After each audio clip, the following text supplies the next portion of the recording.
Hey, my guys. Welcome to episode 30 of the My Guys Magic podcast.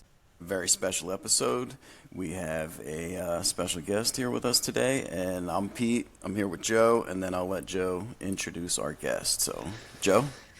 So yeah, special guest here today. We competed in Pro Tour Lord of the Rings together.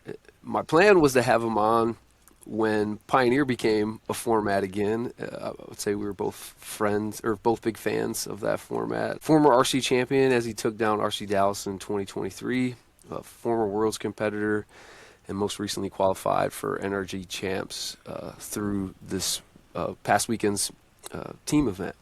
So I'd like to welcome Bradley Schlesinger to the show. Thanks, Joe. Thanks for having me on. Happy to be Yeah, here. yeah, dude, it's great to have you. I was just like I said, I think I'm glad you've top finished a sweet event because I don't know how long we were gonna have to wait before Pioneer became a format We may be waiting for some time. an indefinite amount of time. Yeah, Is that what we were waiting for to have you on? that was in my mind. That was in my mind. I was like, when can I have Bradley on so we can brag that there's another RC champion who's a friend of the cast, right? Like, so yeah, glad we didn't have to wait 5 more years or whatever. So yeah, dude. Welcome, Bradley. Thank you. So let's kind of just start by telling us a little bit about your Magic origin story. Yeah, magic origins of Bradley. Yes. Let's see. So, I didn't get into magic until after I graduated college. So after I graduated college in 2017, I moved to New Orleans, and I was living there. I was playing board games. I was really a big fan of the board game Dominion at that time, so I played that a lot.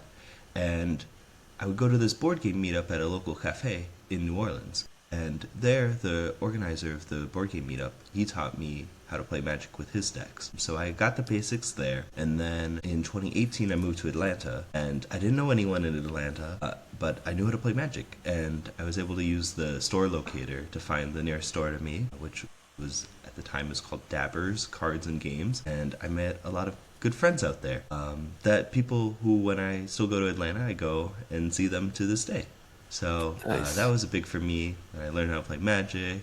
Started drafting out there. The most recent set was Core 19, and then Guilds of Ravnica was the first set that came out while I was playing. In 2019, beginning of 2019 is when I moved back to LA, and I kept up with it there, and been basically just playing ever since. Right as the first GP I went to was GP Portland at the end of 2019, and I also went to um, GP Phoenix. It was part of the Players Tour, and then that was all. This was all right before COVID started, so played a bit online.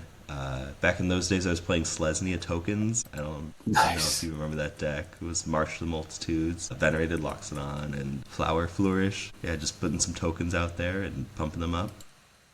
It was a lot of fun. I've sort of, I don't know, that's still part of my heart, but, I've generally been playing sort of the more meta decks recently, although I would say that, the big success I had in 2023, RC and Pioneer, was Gruul Vehicles, which was Gruul Seekers, I called it. It's sort of, it was designed to sort of beat up on the Rakdos midrange. It had a very good matchup into Rakdos midrange, which was one of the top decks at the time, and you sort of, against the other big deck like Mono Green, you sort of just held on by the skin of your teeth and hoped everything lined up well. But that's what you can do when you're playing the Llanowar Elf deck. I know it's also sort of like you got that in your hand, you can do almost anything. So Yeah, man, that was such a good tournament. This is obviously a great tournament for both of us, right? That was my first qualification as well. And yeah, that's where I met you. I introduced myself to Bradley by hoisting him into the air after he won the tournament. Pete, you know, I remember coming home from the tournament and talking to Pete. He was like, "Dude, I saw you on coverage picking that dude up. Like, do you know him? I didn't know you." Yep, yep. And you can kind of see if you look at that coverage, Bradley kind of looks down at me like, "Who the hell is this guy picking me up?" Like, but so that kind of do you remember? stems. Oh, sorry. Do you Go. remember you got in trouble because from your Airbnb Oh because you let me? yeah, Oh my God, you got like a whatever. really bad review. Yeah, they were. Who cares? That person was a loser. So basically, For context, yeah. If you want to yes. go. So I was staying at Airbnb by myself in downtown Dallas. It was kind of like last minute accommodations. Bradley had to kind of cancel his travel home. Didn't have a place to stay that night. My Airbnb was until the next day, and so I was like, "Yeah, you can crash with me. There's a couch there." And he's like, "That's perfect." And so, whatever, no big deal. We went to dinner. Some people went to the airport. We go back to the Airbnb. We both had early flights, super early flights. So woke up in the morning and left. Didn't think anything of it. And then I got a really bad review because I invited some strange man into the Airbnb because they had, like video on the front. I had a really hard time getting into that Airbnb too because their instructions for entry were not very clear. So I had to like enter a building and then there was all these codes. It was kind of a nightmare. But yeah, so there was that. But That's the whole typical Joe though, bringing strange men into his Airbnbs. shut up, dude. So the whole randomly hoisting Bradley into the air stems from a tradition that Collector Legion has, which is kind of the common group that I met Bradley through. So I lived in Southern California for a few years and hung out with all the Collector Legion guys. Bradley had already moved away from Southern California by the time I was there, but whenever somebody would win an event, doesn't matter if it was a PPTQ or whatever, generally we would hoist them into the air and take a picture. And there were some big homies out in Southern California, and it was kind of crazy picking those dudes up. I thought for sure somebody was going to get injured one day. I'm sure some people did. But, so yeah, I was just like, yeah, this is a tradition. We're going to pick them up in the air. And I'll introduce myself after the fact. It's a good time, a lot of fun. And yeah, absolutely. I mean, we got to meet each other just at that time, and then we traveled together to Barcelona a few weeks, Yes. basically just a month later. And that was great. Bradley's a Spanish speaker. Having him show me the way people do it in Barcelona, having dinner at 11 o'clock at night, the European way. Well, Spain's even unique in Europe for that. Yeah. They eat really late. Yeah, that was all good. It was fun. And I forgot, what was your friend's name? He was such a cool dude. Nacho. Nacho. Yeah, he's gonna come visit actually me Nice. here in Milwaukee in July. So really looking forward to that too. It'll be the first time we've seen each other in person since 2023. So Man. yeah, Well, yeah, tell him I said what's up when he comes. we'll do. If he remembers me, he probably. You did. Oh, He dude. calls you like the football player. Look, Yeah. looks like the Yeah. All-American. The oversized American dude. So yeah, so I guess I just kind of want to hear about your tournament experience and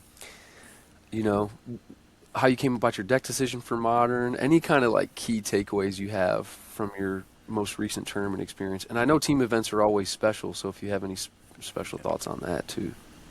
Yeah. So our team, I would say the interesting part happened for the previous event. I was a last-minute substitute for this team. These are folks who I knew from my teammates Tig and Evan. So last event, it was Legacy Modern Standard. And so Evan was playing Standard, Tig was playing Legacy, and I was playing Modern. I was playing Boros Energy. That was sort of the deck that I had. And it's like, hey, when you bring me on last minute, this is what I got. This is what I'm going to play. And so they brought me on, and we finished second. So we lost in the finals. And this was, was it March? Yeah, it was in March. So it was NRG in the Chicago area. I believe it was Elgin, Illinois. Finished second. So when we had our good finish, we were like, oh, hey, let's run it back for the next one. Let's run it back for Indy. And they announced the formats were Modern, Legacy, Pauper. And so we had Tig, who was playing Legacy before. He switched to Pauper, and that put Evan on Legacy because I sort of was like, I don't know Legacy. I know a little bit about Pauper. I have had a Zorius Gates as a Pauper deck, but I was sort of they were like, nah, you play Boros. You're the Boros guy. Because I mean, last event I did, the team event, I don't really keep track of the personal records, but I did win quite a bit for the team in the previous event. I did lose in the finals, which was unfortunate, but this event, I did not win quite as much, so I had it, but that's one of the charming parts about the team events is that I don't know. It's just like I feel like if I was, I don't know my exact record, but let's say it was like 3-5 or less than positive. Being with the team really kept the morale up. When you play the match and say it doesn't go well, or like they have the answer that for you. You maybe if they don't have that answer at that time, you win, and then so it's sort of like oh, did they have it? They had it. You could just go next, and being with those guys who I'd known from the previous event, and that one was where like, hey, like it's very easy to say, hey, don't, who cares about the individual record? Don't worry when you're the one winning, and then when you're the one losing, it's like, oh, gosh, I'm sorry, guys, but we had a good time, and we were just able to keep like these guys are good and keeps the morale up. Yeah, I mean, even though I wasn't doing a ton of winning, it was a good vibes for the team event, which is something that I hadn't really gotten a good appreciation for until then. So Nice. so yeah, I was happy. Happy Nice, to get yeah, it. and it's easier not to get down on yourself when your team wins the round anyway, even though you lost, right? Yeah, yeah. Yeah. There was like It's pretty cool. in the semifinals, I'm paired. We're on the draw because it's all team events. I'm paired against Affinity. I lose like they have Kappa. their best draw. Yeah. It's like turn 2 Kappa, and it's I can't keep up. So I lose in 20 minutes.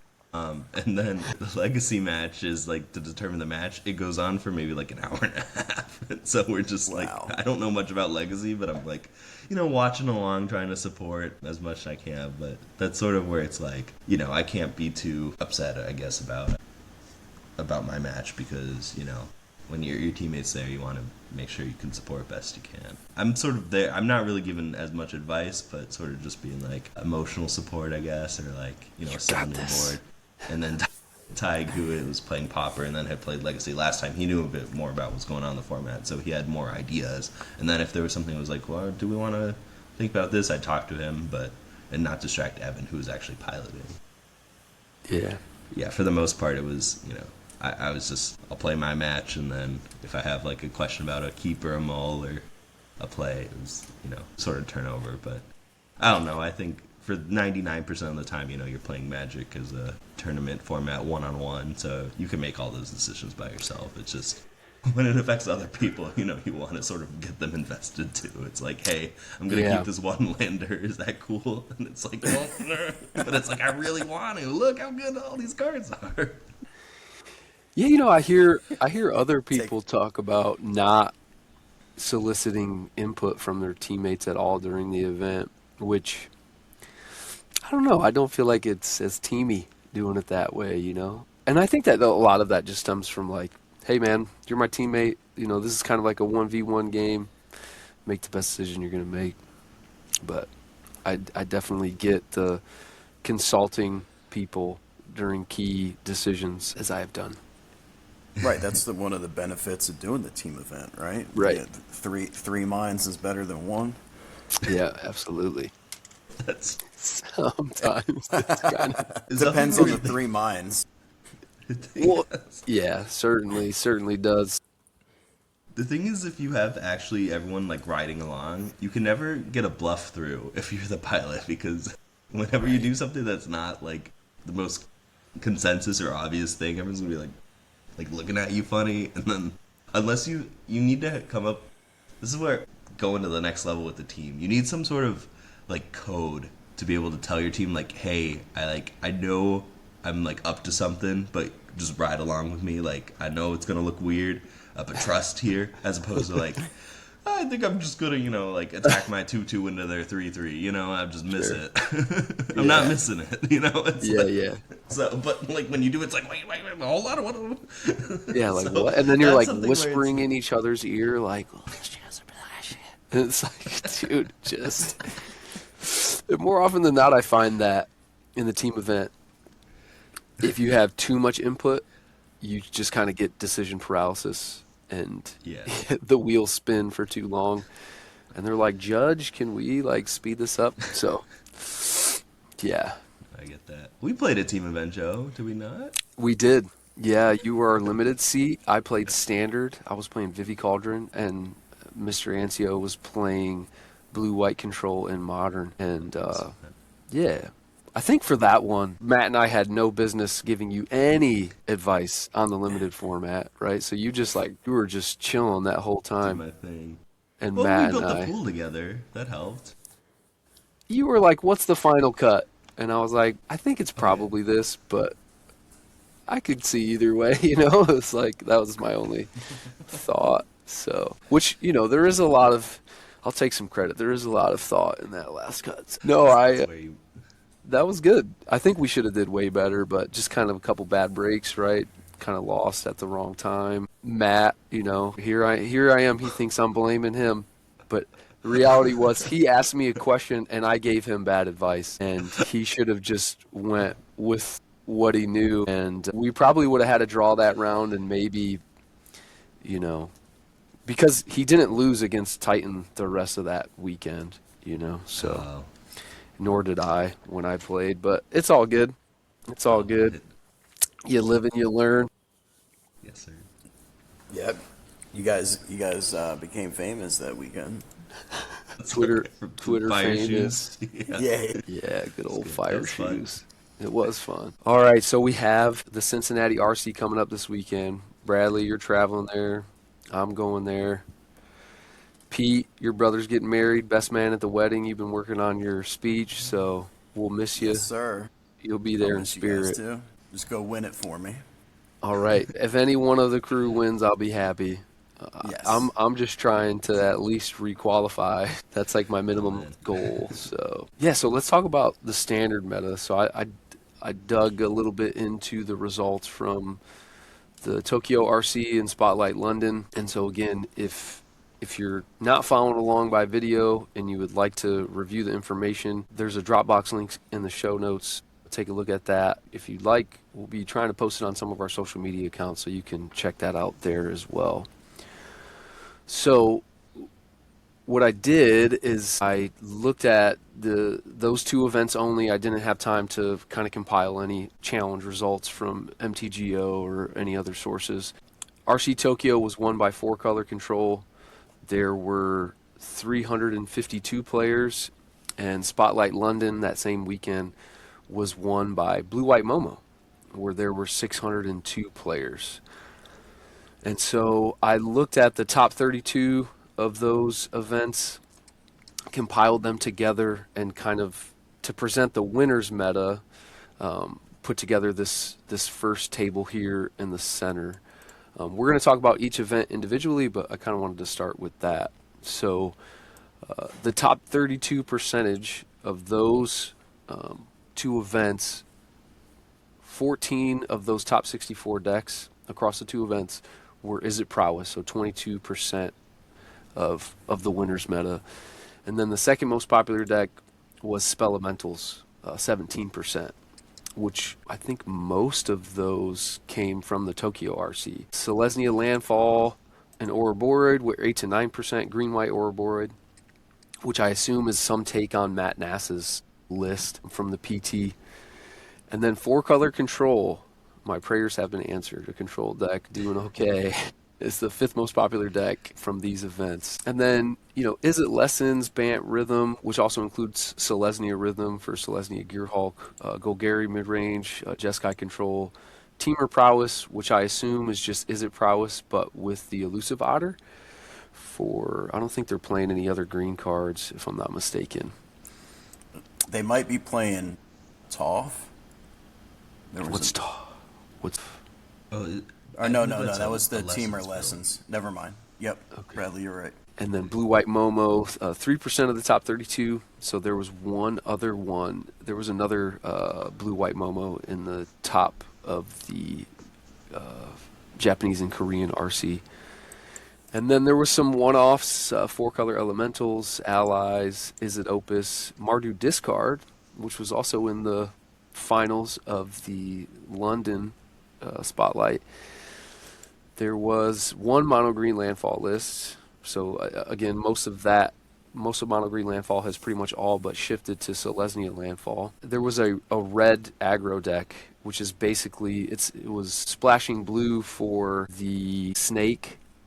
I can't I think of the snake that has a adventure spell? The adventure, Scalding the steam Viper? clean. Scalding Yeah. Viper, yeah. And it was also splashing blue for the horse, Storm Stallion. Yeah, so that, but it was basically mono red aggro. And one Saltire Reanimator, one Teamer Omni, and then one blue white Prison, or formerly known as blue white Flash, which has been kind of popularized by Zevon Faust's performance from the last 2 Pro Tours. But again, still pretty dominated by the Izzet decks, and then Selesnya Landfall, green-white decks making up about 20%. So anything jumping out with the kind of combination of these 2 tournament results to you guys? Anything in particular? I hate to say the obvious, but yeah, that's a lot of Steam Vents decks. Yeah, that's all right. Yeah, I mean, I think the standard is still interesting where we have that, those decks at the top, but doesn't feel like it's necessarily so immutable. I mean, from the Pro Tour, we had Landfall was dominating the Izzet decks, and now I think with the Izzet decks, thinking about we really need to be aware and cognizant and have a plan for these Landfall matchups. The win rates have sort of taken normalized a little bit, or you could say. So I think going into this weekend, it's going to be sort of exciting to see.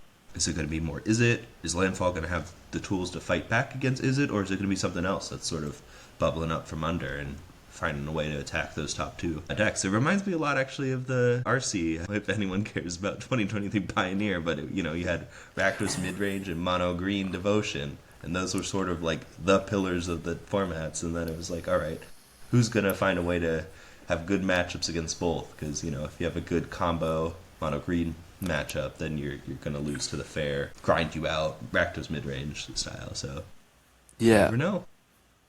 And there was a lot of competing archetypes as well with Pioneer, which is going on certainly in the standard format, right? I think there's probably just as many sets of Magic the Gathering in the standard format as there were in Pioneer at the time. So I just kind of wanted to look briefly at what we had at the PT. And so, yeah, like 38%. I've kind of noticed that it seems like Mono Green Landfall has dropped, whereas Izzet Prowess and Spelementals has still been like kind of the most popular deck, but the meta share between Selesnya Landfall and Mono Green Landfall has seemed to kind of go down a little bit, and maybe that's just because people aren't picking up the white cards for Landfall, or people are trying to not play the most popular deck from the weekend prior. I'm not sure. But I don't know. If you look at the last 2 weeks on Goldfish or top 8, Selesnya Landfalls at 20% for the last 2 weeks. Okay. Something like that. It surpassed the Izzet decks over the last 2 weeks on those sites. Okay. From challenges and stuff. I mean, and that's what's reflected in the Tokyo RC. Yeah. Just And not so we much in London. We didn't talk about the challenges, but the standard challenge yesterday had 104 people in it. I don't know if you guys saw that. Nice. And the top 4 was Selesnya Landfall, Excruciator, Marduk Discard, and Izzet Lessons. All right. Still pretty diverse format. I would say standard's pretty healthy. I know there's a lot of Steam Vents going on, but I still think that there are a lot of top performing decks, right? Especially for a standard format.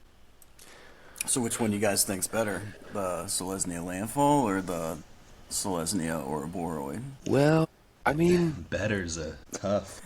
Yeah, that. So let's just look at Both.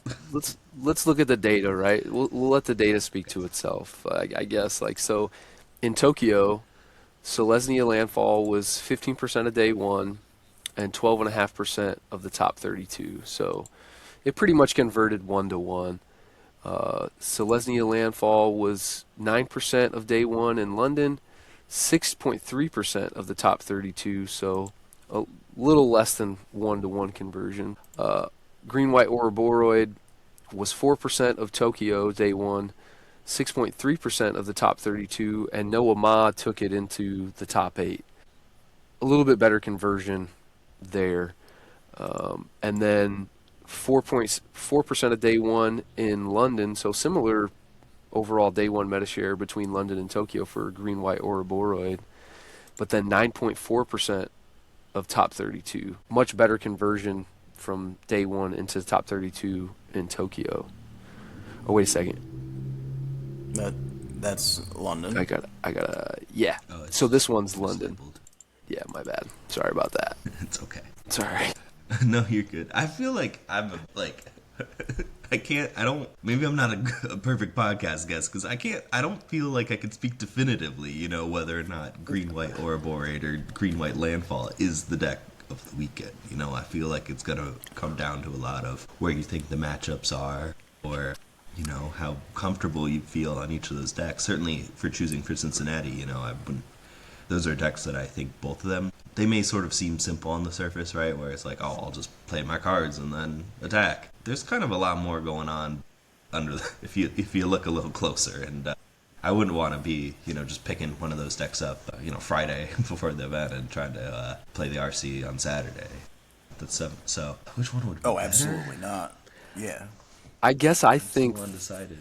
I think and you're probably a better host than we are. So as a guest, you're doing just fine. I don't think there's anything about we all know that there's no crystal ball, right? We're just trying to make our best interpretation of the data. And Yeah. There's no right answer or wrong answers. Definitely not.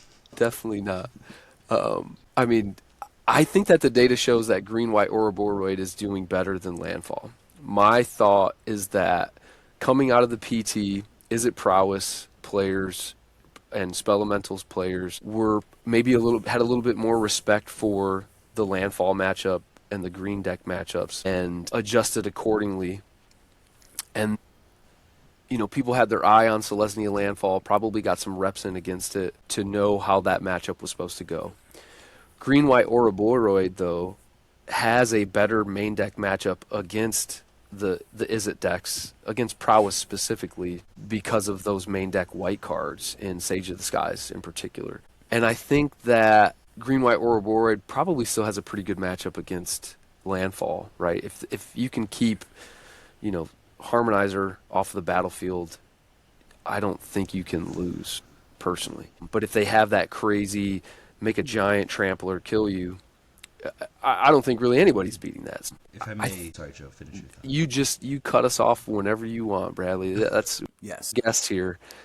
So something I want to clarify is between green, white, Ouroboros, that was sort of the Matt Nass list that had the rhythms in the sideboard and Sage's main deck, and then if we have Bant Rhythm, that includes green, white decks that have Rhythm main deck, Rhythm for Greater Hoof. My understanding or belief in general is that if you're playing, the Rhythm is better against Landfall because you have a faster, what's called Goldfish. You combo faster and deal lethal damage faster than the Landfall deck can deal lethal damage to you, but you're not as interactive, which is what you need for the Isn't a match, specifically Prowess. You need that for that matchup. So it's sort of but these decks also can blend very close into each other if they're dedicating enough sideboard slots to have that transformational plan, like Matt Ness's deck did. Green, white, Ouroboros deck had Rhythms and Crater Hoof in the sideboard, and it theoretically should have a stronger Landfall matchup than post-board than it does in the pre-board game one situation. Yeah, Matt Nass's list specifically was kind of tailored to beat Prowess main deck, and then sideboard into the green decks, right? Yeah, he had all his Prowess sideboard cards in the main deck. Right. Which was pretty smart.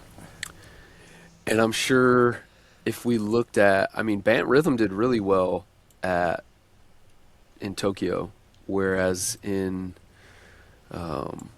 London it basically went 1-1 in the top 32, and there were some lists that weren't really playing blue for Mockingbird, and I kind of lumped Schlesinger Rhythm and Bant Rhythm all together.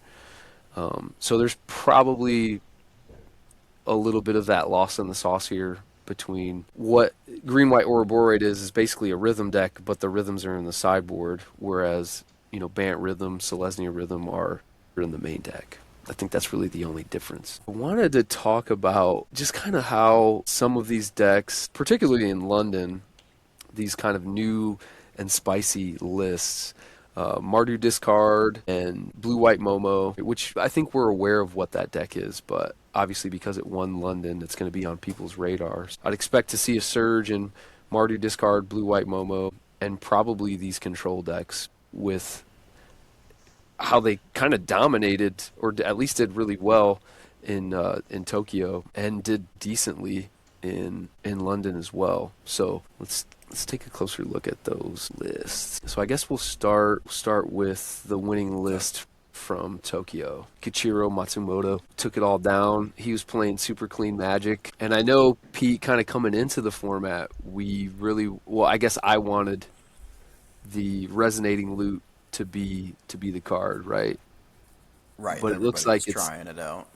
Tablet of Discovery. Yeah. So just 4 Tablet of Discovery, 4 Jeskai Rev, 3 Inevitable Defeat, only 2 Consult to Star Torch, 2 Flashback, continuing to be proven wrong about that card, 2 Lightning Helix, 2 No More Lies, 2 Seer, which I feel like Seer is great because you can cast Tablet of Discovery on 3 and then have Seer up. Swallowed by Leviathan is probably the card I like least in this deck because It does look sort of strange on its surface. I haven't read the guide that Alex Rohan and the team Heavy Play Cosmos published, I believe. It was them. So yeah, I please think don't get mad Derek, if I was wrong on which team. Derek But Davis sounds right. the idea, to me, seems, since it only has one blue pip, as like, you can play the tablet on 4 and then hold that spell up. Yeah. It's just looking at it, but I don't know. Could be wrong here, please. Yeah. Don't quote me. I didn't think of it like that. That's great, because then you have a blue and the 2 red from the tablet to counter whatever they do next turn. Yeah. Seems good. I still feel like you're trying to play it on 3 and then just sear something, which is kind of what Ray Saitano? I don't know, but that's matchup dependent, though, right? Yeah. I mean, you're 100% right. Yeah, 100% right. But I feel like more often than not, whether you're playing against Prowess or a green deck or Momo or some other creature deck, being able to cast Tablet on 3 and then hold up interaction. And so that's why in this guy's list, Ray's list, he has a lot more just like mono red pieces of removal to kind of enact that plan, or at least that's my thought. And he's actually only playing 1 Swallowed by Leviathan, and he's essentially just a blue-red deck that's splashing white for Jeskai Revelation. So he doesn't have any other.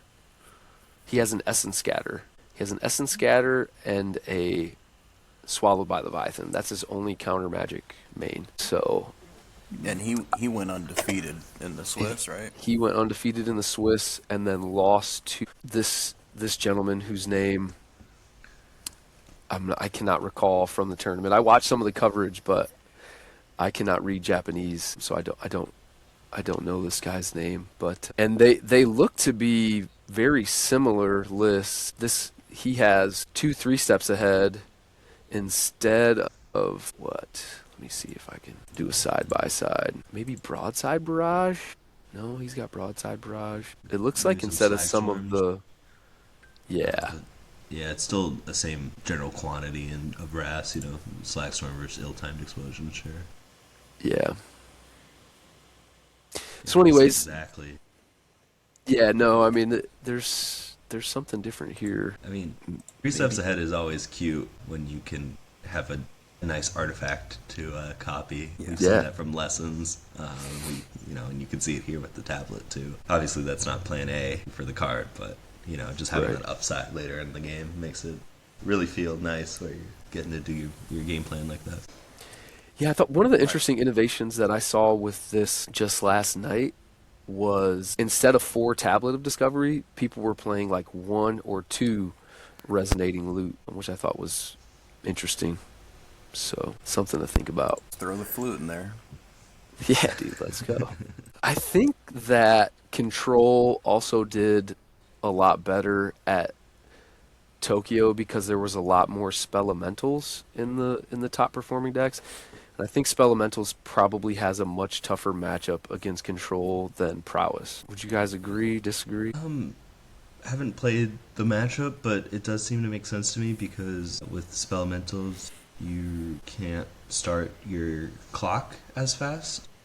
Yeah. With Prowess, they have talent, they have show off, and so they can sort of get in before the control player set up and then protect those elements with counter magic or other protection. Whereas the Spelemental deck has to cast their cantrips first and then come out with their creatures. And this is something too, though, where like we were talking about how Seer is nice with the tablet. Seer is not very good against the Spelementals. All their creatures have 5 toughness, so it's a little awkward there. But structurally, I think the rest of the deck is set up pretty well to answer what Spelementals is doing from the control side. Yeah, just in terms control of having a good speed. time against Spelemental. And then when you go sideboard, it looked like the control decks mostly had access to Rest in Peace, which makes it tough for the Spelementals deck to play through just to get their creatures down in time. They're priced in, or my belief is I haven't played the Spelemental side. They're generally priced into keeping Sunderflock because they need that density of threats, and Sunderflock is pretty weak against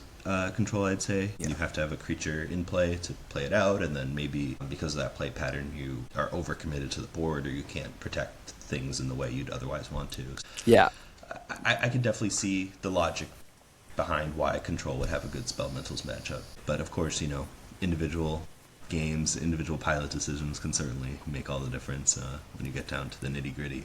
Absolutely. 100% agree. 100% agree. Yeah, I mean, your kind of comment on Seer, I think, is huge there, and it made me think about Firebending Lesson. I couldn't remember how much the kicker for Firebending Lesson did, and it is 5 damage, so Firebending Lesson isn't a totally dead card against Spelementals. So, yeah, some stuff to think about. Especially if this is what I'm going to... Oh, no, I closed it. That's what you're going to play, Joe? I don't know. We'll see. Unless you can prove to me that Mardu discard is where it's at. All right, so I just want to talk about London a little bit, and then we can kind of talk about what we're thinking of playing. I'm about to expose myself as a fraud when I As tell a you what what? I'm going to play. As a fraud, I have an affinity for a deck that is not high on the meta, and we'll get there when we get there. There's I nothing think we wrong share with that list. I think we share that list, and we'll probably talk about that. That's probably the deck I've played most in the standard format. But so yeah, let's look at Momo first. If you guys do play it, you won't be the only people. Joe, you and me. Hey man, if you can convince me, You guys know I'm Kamari. open to it. You guys know Kamari? I do. Yeah, he was on Twitter looking for cards for that deck. Really?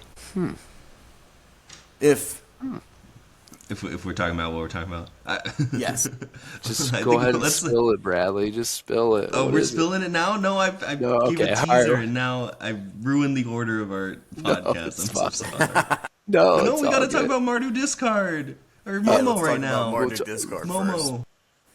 Yeah, Alright. we teed the people up. So it's pretty standard list. I think that did the right thing in playing a 21st land. I think a lot of people were getting greedy with their mana and only trying to play 20 lands.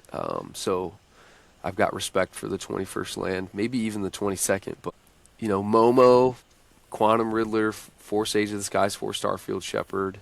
I like 2 Aang, having a little bit of interaction.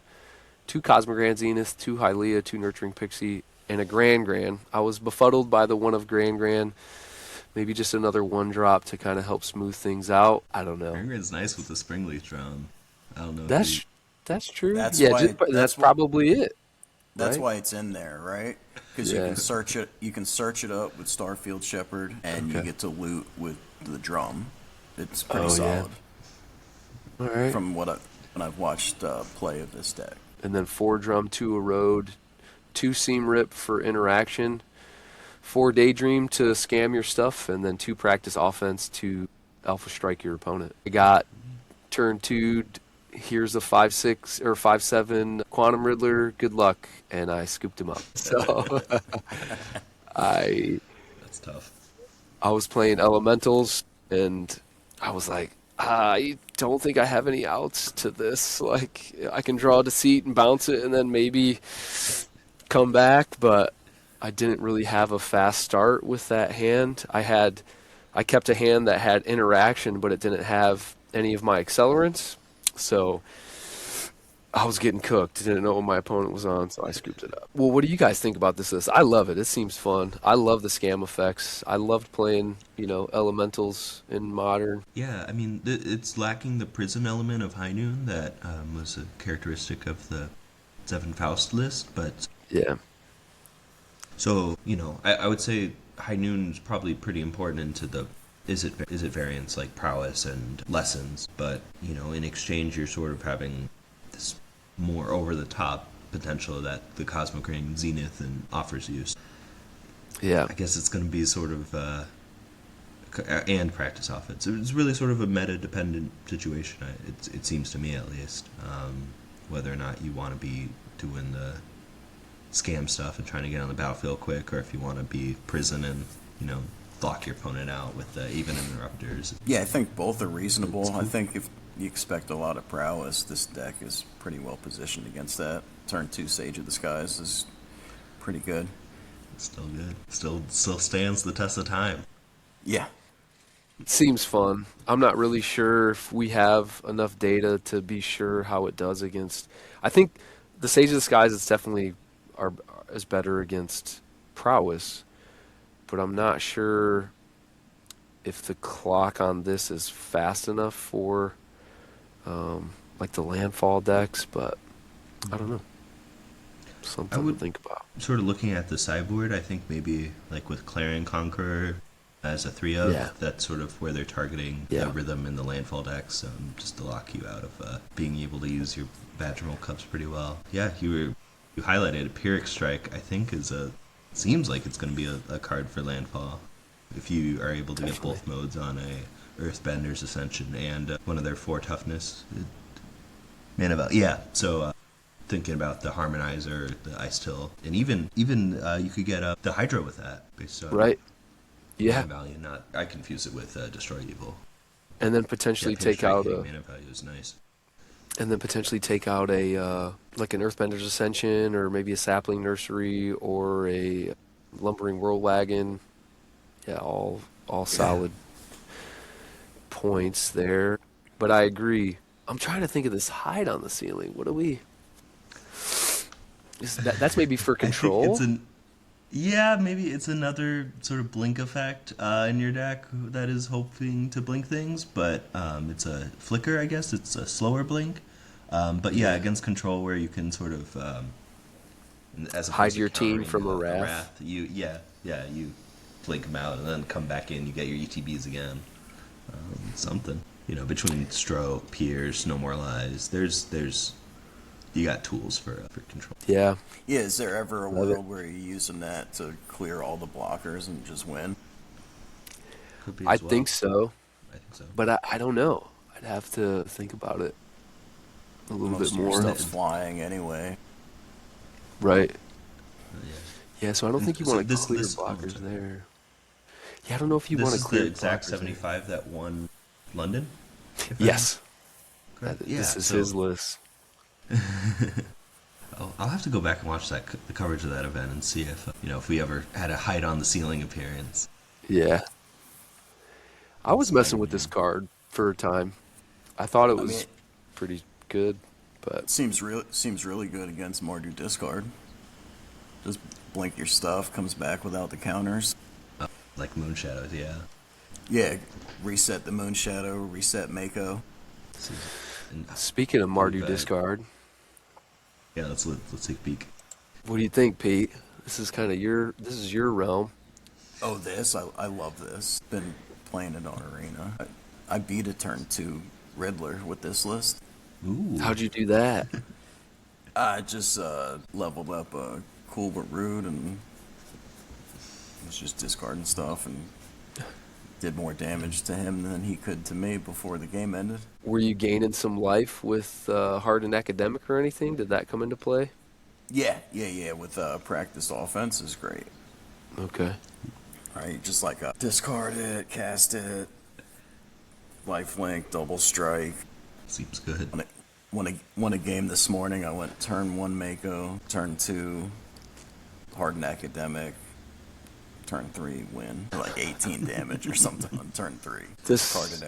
Discarded everything, cast practice offense, and Double strike. It was The modality of this card is, I think, very good, and the fact that it has flashback, like flashback for 2 is great. I like the inclusion of Carnage too. Got the, Why do they? spoiler. Yeah, that's so funny, dude. So when Carnage enters return, target creature card with mana value 3 or less from your graveyard to the battlefield, it gains. This creature attacks each combat if able, and when this creature deals combat damage to a player, sacrifice it with Mayhem of red-black. So you can Mayhem this thing, discard it, and then get 2 things back. Yeah, so say before pretty combat, good. you got the Hardened Academic out, you discard a Tursa, you discard that, you cast that, bring the Tursa back to get 2 more triggers. Popping off. Do some crazy stuff, yeah.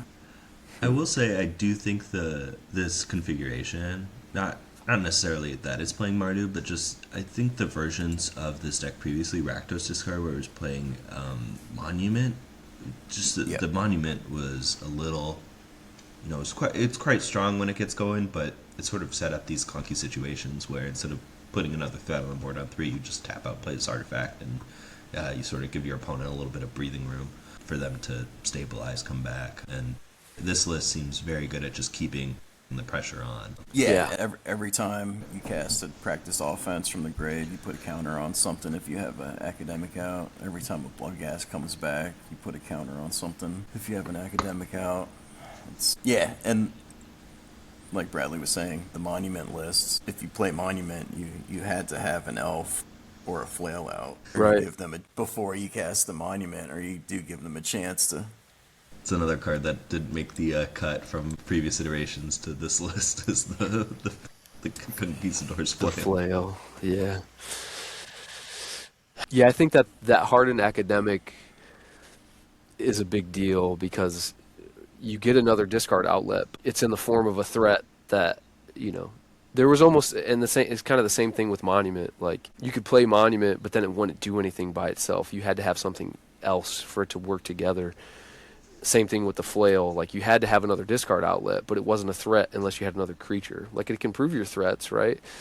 Where these things individually are much better. Same thing with Cool But Rude. Like, yeah, Cool But Rude, you have to be attacking to get the triggers, but it does have that third chapter, which is fairly cheap, where, like, worst case scenario, you can go get a Bloodghast, right, and put it into your graveyard if you don't have anything else going on, and shock your opponent. But Or go get a Carnage and then Or- just rebuild. there you go. I beat Jeskai Control yesterday. They had 2 Console of Authorities out. Like, well, there goes my haste creatures, but I figured it out anyway. It's like, Jeez. I'll just get Cool But Root out and figure it out from here. Oh man, it's pretty sick. as you see meta shifts in the white decks from not playing Get Lost to playing Erode, you can see these enchantments are going to be generally a little more safe than they had been in previous versions of this format. So, like, if you're a control opponent, in the past, if you try to level it up, they'll hit you with a Get Lost. That would sort of be a little bit of a blowout. But now, if they're only playing Erode, it's smooth sailing for enchantments like Cool But Rude and maybe others in the format too. We'll have to see. Agreed. Yeah. Agreed. No, I want to talk to the people who play this deck and built it, because I'm not a fan of the Leyline of the Voids. Ooh. I agree. Why are they playing 4 Leyline of the Void? I've sided it in, but then I'm like, this hand's great. I can win. I don't want a mulligan for a Leyline here. Yeah. Is it because they're just trying to go fast and they don't want to dedicate the mana? Like, I mean, in Leyline of the Void, it's good against, like, a Reanimator list, but that's such a small percentage of the meta. I don't think you need the sideboard slots for it. I think you just try to kill your opponent. But maybe you do. Maybe it's just like an auto loss. I don't know. And then it's good against Lessons, but... And Spelementals. Oh, I guess it's good against Spelementals too, yeah. Forgot about So that I one. can see why. And then they're spending a bounce spell on that instead of one of your creatures, and you're just going to kill them. So, makes So sense. what would you play instead? Like a Soul Guide Lantern? Yeah, split between Soul Guide and Ghost Vacuum. Open up 2 more slots in the sideboard for something. But I guess the that logic could here. No, go ahead. Finish your thought, Go ahead. Pete. I'm sorry. No, I was just The going to logic say. here. Over to you. I'm covering my mouth. All right, I was just going to say that maybe the ley lines are correct. They did. They made it to the finals. So, but then go ahead. Sorry, Bradley. Results-based thinking. No. I was jumping in. I think the idea of leyline over something like Rest in Peace is that if you have it turn 1, you can still do your, turn 0. I mean, you can still do your regular curve out, and this deck is less punished than other decks for drawing them later because of all of the rummaging that they have access to. Is sort of, just looking at this deck list is maybe the theory that's behind it. I would, having to, when you're in an aggressive deck, having to take turn 2 off to cast a Rest in Peace, or wait till turn 3 to play it in a 1-drop just really impacts the ability of your clock when you have a low to the ground curve like Mardu Discard does. Yeah, that's the only other thing I was thinking of. Yeah, perfect. I don't know necessarily if it's something where you have to mulligan for it. Like I think in your example, Pete, keeping a functional hand still seems like the way to go, and just you hope based on the rummaging effects you have access to that drawing a ley line later on is not going to hurt you too bad. Correct. All I know is it looks super fun, and I would like to play some games with or against it before Cincy, if we have the time. Yeah, let's do that. Yeah, it's fun. So what do you guys say we talk about what we would play going into the weekend? Bradley, spoilers. I don't. To any listener of the podcast, you don't have to follow me into the dark. This is just where I'm at personally. But I'm All a good. big enjoyer of the is it 4-color elementals deck, Roman Throne, Wistfulness, Vibrance, and Deceit, and Sunderflock. The gang is all here. The gang is here. Yeah, I mean, this the positives of this deck, I will say, is that when you're doing your thing, you feel like you can address anything. The spread of the elementals that you have between Wistfulness going after artifacts, enchantments, Deceit going after the hand, and also bouncing their permanents. It feels like no matter like who you're up against, you feel like, oh, I have the tools, I can fight, I have the answers. You sort of need a lot to be going well for you. Like you gotta like having those 2 drops on turn 2 and having them live. That's really important as well. So it's I find it a lot of fun. I have a great time when I play that deck. I did play it in the Sunday 2.5K at the NRG Indy. We were a smaller event, so I was able to win my first 3 rounds and then draw the next 2 to make top 8. Oh, nice, dude. Yeah. And then I was dispatched by Lessons in top 8. Normally, I feel like it's a matchup that's okay, but just the way things came together, you gotta answer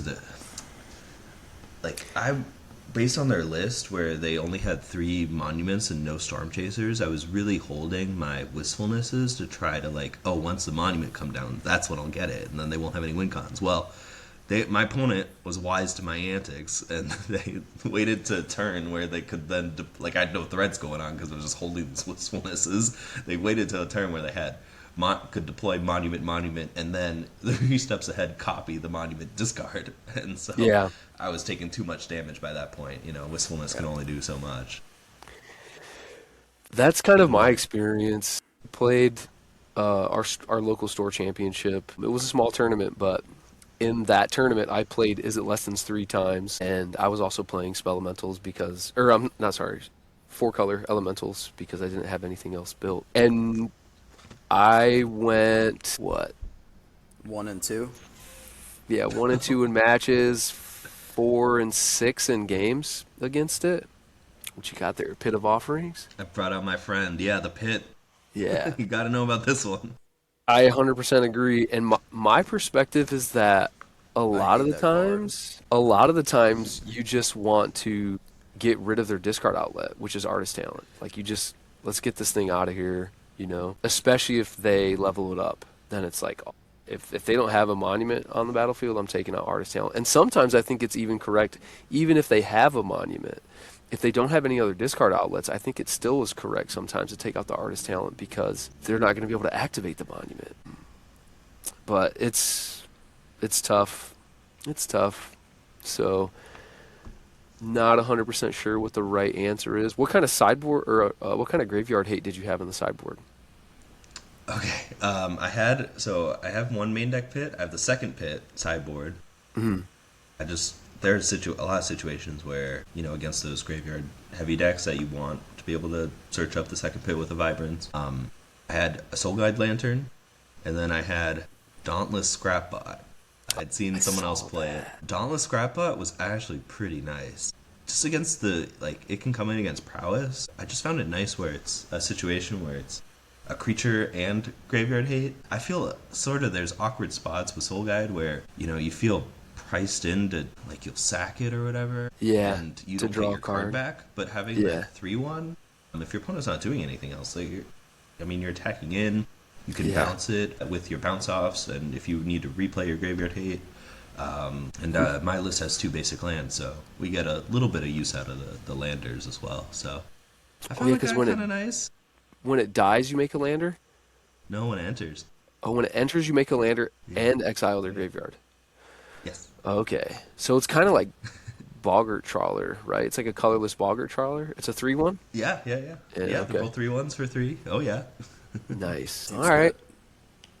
You sold something. me for consideration. It's in consideration for sure. There have been spots where, in Milwaukee, I played Ghost Vacuum. I think I had 2 lanterns, 1 Ghost Vacuum, and the idea with Ghost Vacuum is that it's something that it could come in against Excruciator and be an effective card there, since blue-black is not very good at answering artifacts on the battlefield. They just have to be able to bounce it, and then you can get in these late game spots where you can actually crack it and then put pressure on them that way. And with the vacuum too, you're keeping them off of being able to Spider-Man Deceit or Spider-Man Excruciator from the graveyard. So there was some utility there. Yeah, so with elementals, I feel good against the green decks. Any green decks, I feel good against them. I feel fine against lessons, but I feel like your sideboard has to be right and things have to come together correctly. So I think they still might be ahead just a little bit. I'm fine against spell elementals, but is it prowess? I feel like we're a dog too, for sure. That's fair. If you don't mind posting the list that I played in if you all want to list. Yeah. I played in the 2.5K. I generally feel spell elementals should be a good matchup. They have trouble sort of answering Agreed. a lot of what we have going on. Agreed, yeah. We just get them in the late game by the time they get going. If you're able to sort of slow them, even just the first pit is really good at slowing them down. Right. And then you just have time to get set up. And then sideboard, Disdainful Stroke's a really effective card.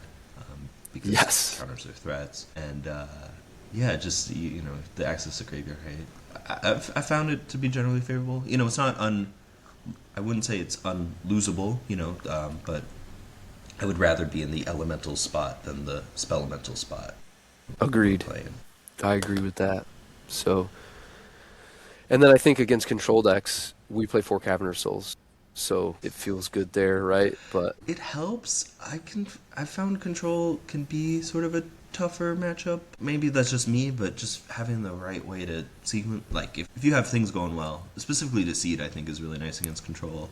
Yeah. Clearing the way, but there'll be times, where you Deceit them and then they draw a stock up off the top and then they're able to do all that stuff. So it's tough to you're not, for most situations, you're able to outgrind the opposing decks effectively with what you have going on elemental wise, but against control, it's you do still have to be applying pressure, and then that's where they can get you for overcommitting, or they can get you with the Jeskai Revelation and put everything back. So I found it to be not as ideal as you would think, which in sort of the classic dichotomy of aggro mid-range control.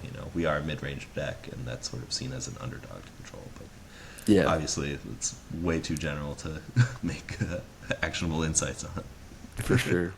I just find that they have to deal with each elemental individually because they present enough of a clock individually and enough value that your deck is just kind of full of all these elementals that have to be handled.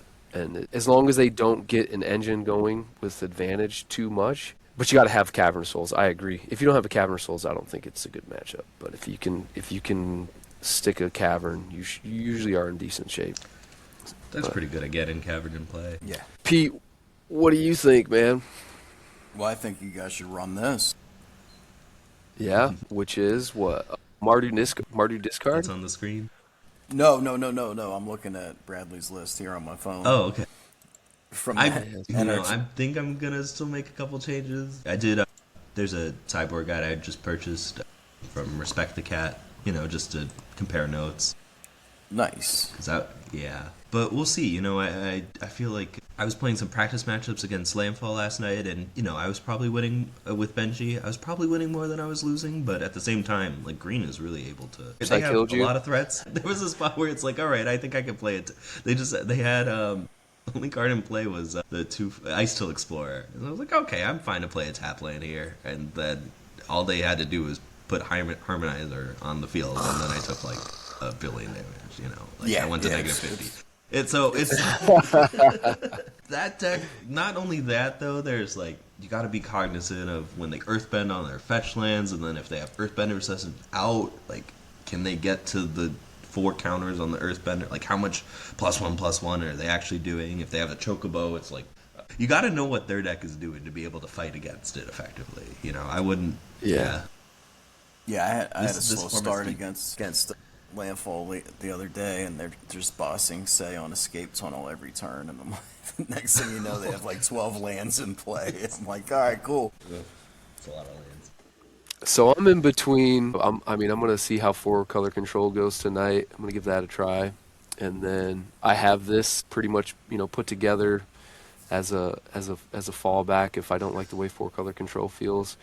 And I also want to see how Mardu Discard feels too. I need to get some reps though, so we'll see what happens between now and then. Yeah, Pete, what do you think? If I was going, I'd be playing Mardu Discard or Lessons. It was a toss-up still. Okay, so quite a spread in between all of us. All right. What do we think is going to happen in Cincy? What's going to win? What's going to be most popular stuff? Pretty typical meta. Let's do meta prediction top 3, and then we'll do winner. Spot. Should I go first or what? Yeah, it sounds like you got something thought up. Okay. When we do March Madness, I basically always predict chalk. I'm like, nothing ever happens. Yeah. So that's sort of what I'm thinking now is basically, I think we're going to see, at least of these, we were looking at the results, right, where it's 22% prowess, 17% spellmentals, 9% landfall. I'm going to go, I think, I think it's going to be 15% each. 15% prowess, 15% spellmentals, 15% landfall. Okay. So, that's going to be our top 3. I don't know. Give me a plus or minus on 2%. So sure. I don't know which is going to be more or less or whatnot, but to me that makes a lot of sense. Where just having those 3 decks in the top 3 and having them really close to each other is sort of where I'm at. Fair enough. As for winner, could be any one of those 3 really. If Pete was attending Cincy, I'd say Mardu Discard was winning. But now I think it's just going to be one of our public enemies, one of the ones that we know is out there. Let's give it to Prowess, Surely this is the time Prowess can win a tournament. It's been the boogeyman for so long, right? And it's never actually, as far as I know, I don't think it's ever actually sealed the deal, Remember there's like the Steel Cutter RC, and I think Oculus one, or, it's just stuff happens. You never know with Magic, but this time for sure, is it Prowess? Mark it down. Got it. All right, so I think that Spell Elementals is not going to do it. I don't know. I don't think the deck is where you want to be. I think it has a great green matchup. It's fine into prowess, but I think it's kind of bad otherwise. It's not that it's bad. I don't think it has the favorable matchup spread that you want right now. And so I'm going to kind of go out on a limb, and I think that control decks will be the third most popular deck. I'll, be hopeful. I think control will take one down here in the U.S. as well. Nice. That's what you're going with? Hopefully in your hands. Yes, too. sir. Yeah. Hey, So hopefully. We're picking MetaShare for the top three. Top three, and then what do you think will win? So top three MetaShare, not finishers, right? So top three Yeah. MetaShare, I'll go Selesnya Landfall 1, Prowess 2, Lessons 3. Okay. I think Lessons will be up there as well. And what do you think's going to win? Demir Excruciator. All right. Spicy. Cool. Well, we'll see. We'll see next week when we get back together, Pete. How right or wrong we all. That's the fun part.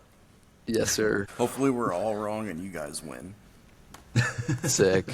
I'm down. Joe Split and I teams meet in with the Bradley finals in in the a finals. four-color elemental mirror. Yes. Sick. That That would would Maybe be it- incredible. be crazy. If only we can hope. Well, guys, we've been going at it for about an hour 20. It's awesome to have you, Bradley. We appreciate you coming on and sharing your experience with us and talking about your history with the game. Best of luck in your future endeavors. Look forward to seeing you in the upcoming RCs. Hopefully we can team again someday in the future when I have more time or something. But Fun time. I should give a plug because the next NRG team event is in Milwaukee. okay. It's either, I think it's August 1st and 22nd, if those are a Saturday and a Sunday. Check What? in. Yeah, When are 22nd, 23rd. August 22nd, 23rd. It's at the Barrett Center, which is same location that the RC was at, and I think our convention center is pretty nice. August is a much more pleasant time to visit Milwaukee than February is. Yeah. And I did check the schedule. The Brewers are in town and at home All right. during that weekend and even beforehand, so should be a good time to come on down to Milwaukee.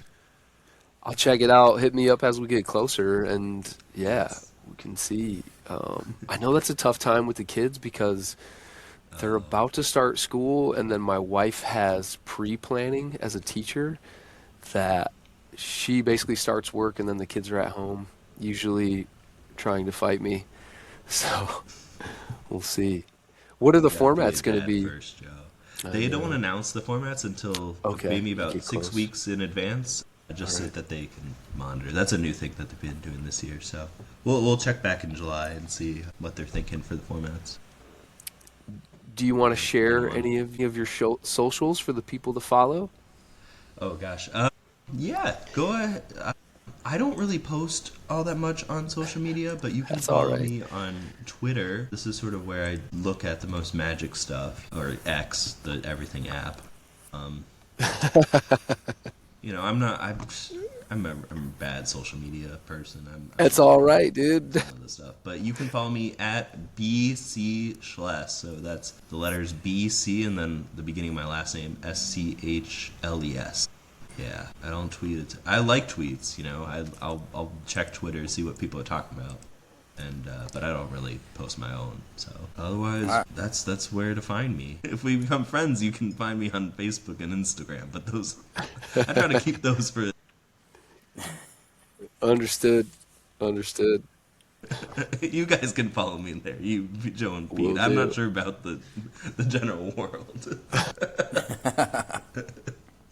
You never know. You never One day. know.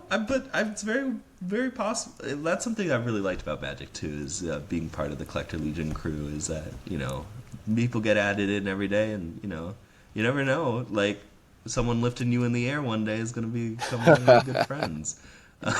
Some random picking you up. Well, if you've listened thus far, we appreciate it. Please follow us on Spotify, YouTube, Blue Sky, X. Yeah, Bradley, thank you so much for coming on, bro. It's been a pleasure. I've had a great time. Thanks for having me, Pete and Joe. It's been my Yes, sir. guys. My guys. All right, my guys. Talk to you next week. All right, my guys, peace.